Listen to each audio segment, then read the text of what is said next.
Boa noite, a paz do Senhor. Nós vamos entrar em Mateus capítulo 5 hoje e nós vamos estar lendo uma das primeiras pregações de Jesus registrada na Bíblia, que é a pregação das bem-aventuranças. Mateus capítulo 5, a partir do versículo 1 diz assim: Vendo as multidões, Jesus subiu ao monte e se assentou. Seus discípulos aproximaram-se dele e ele começou a ensiná-los dizendo: Bem-aventurados os pobres de espírito, porque deles é o reino dos céus. Bem-aventurados os que choram, porque serão consolados. Bem-aventurados os humildes, pois receberão a terra por herança. Bem-aventurados os que têm fome e sede de justiça, porque eles serão satisfeitos. Bem-aventurados os misericordiosos, porque obterão misericórdia. Bem-aventurados os puros de coração, porque eles verão a Deus. Bem-aventurados os pacificadores, pois serão chamados filhos de Deus. Bem-aventurados os perseguidos por causa da justiça, porque deles é o reino dos céus. Bem-aventurados vocês são, quando por minha causa os insultarem, perseguirem e levantarem todo tipo de calúnia contra vocês. Alegrai-vos e regozijai-vos, porque grande é a sua recompensa nos céus, pois da mesma forma perseguiram os profetas que viveram antes de vocês. Vamos dar uma paradinha aqui para a gente explicar aqui essa pregação de Jesus, que é uma pregação inclusiva, que é uma pregação que exalta qualidades até então, desde os tempos de Jesus, qualidades que pareciam para o mundo fraqueza, covardia, debilidade, características de pessoas que nunca seriam vitoriosas, características de pessoas que sempre seriam passadas para trás. Jesus vem com uma pregação que inclui essas pessoas e coloca elas no lugar de honra.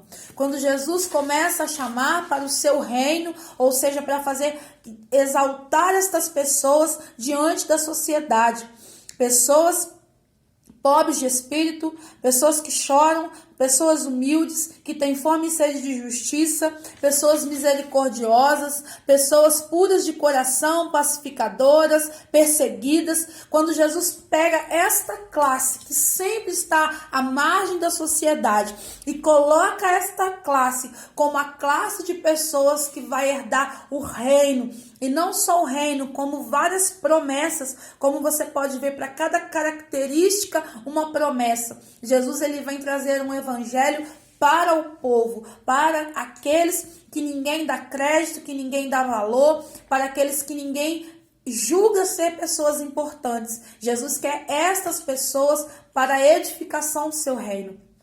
E ele coloca aqui que quando essas pessoas forem caluniadas, forem traídas, forem perseguidas por causa do nome dele, elas devem se alegrar, porque da mesma maneira os profetas foram perseguidos. A tristeza que nós temos hoje como servos de Deus é em saber que o nome do Senhor tem sido caluniado, perseguido, não porque estamos na rota, ou seja, não porque temos essas características, mas porque estamos realmente deixando a desejar em muitas coisas, tropeçando em muitas coisas.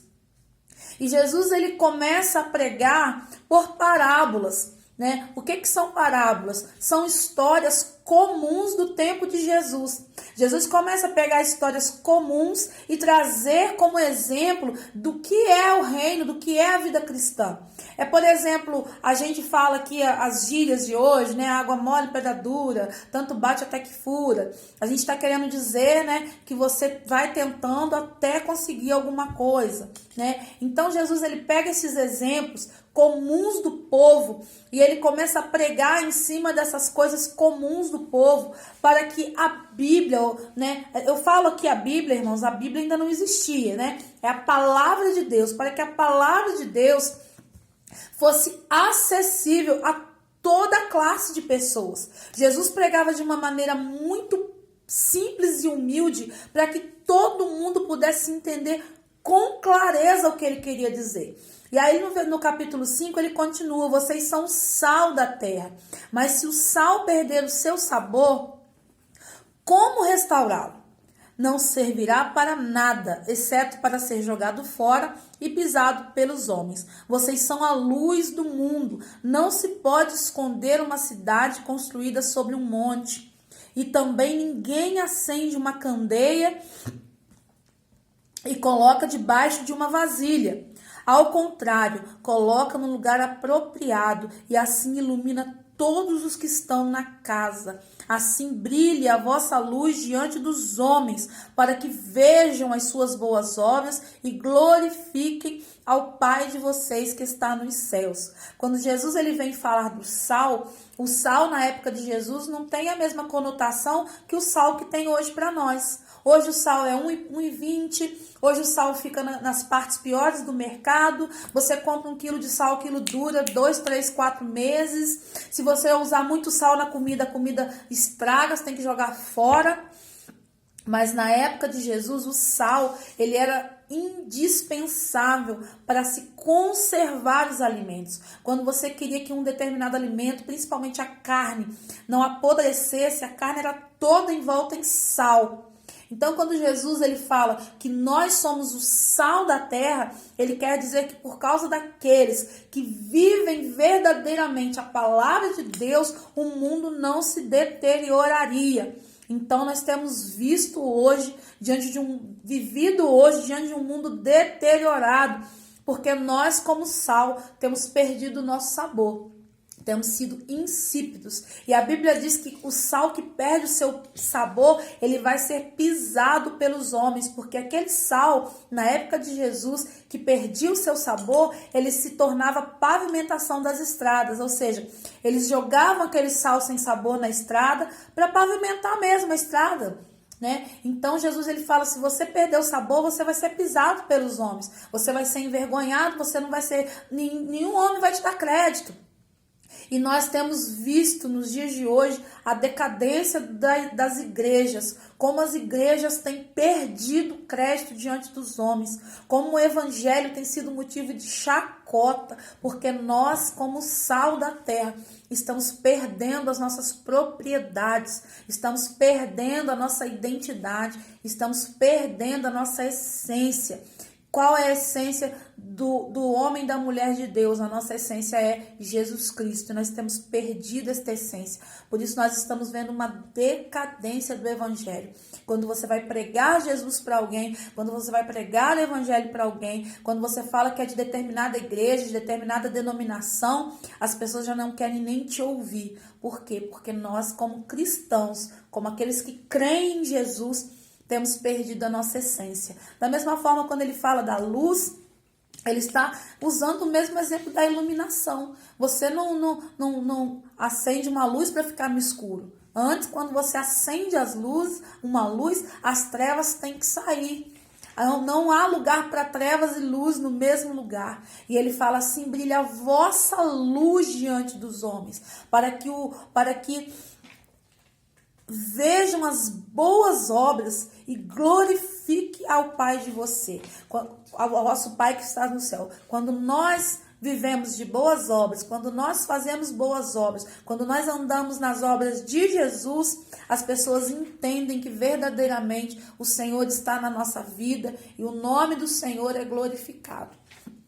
Não pensem que vim abolir a lei ou os profetas. Não vim abolir, mas cumprir. Digo a verdade, enquanto existir céu e terra, de forma alguma desaparecerá da lei a menor letra ou menor traço, até que tudo se cumpra. Todo aquele que desobedecer a um destes mandamentos, ainda que dos menores, e ensinar os outros a fazerem o mesmo, será chamado menor no reino dos céus, mas todo aquele que praticar e ensinar estes mandamentos será chamado grande no reino dos céus. Pois eu digo que, se a justiça de vocês não for muito superior à dos fariseus e mestres da lei, de modo nenhum entrarão no reino dos céus. Amanhã nós vamos continuar no capítulo 5, porque o capítulo 5 ele é bem minucioso. Mas nós já vemos aqui que Jesus está afirmando o tempo inteiro. Ele não veio trazer um evangelho novo. Ele não veio abolir a palavra. Ele não veio riscar o que já está escrito. Tem muitas doutrinas que dizem que o Velho Testamento não serve para nós hoje. São doutrinas enganosas. Nós devemos sim, né, estar atentos ao Velho Testamento como ao Novo Testamento também. E amanhã nós vamos continuar este assunto. Deus abençoe sua vida.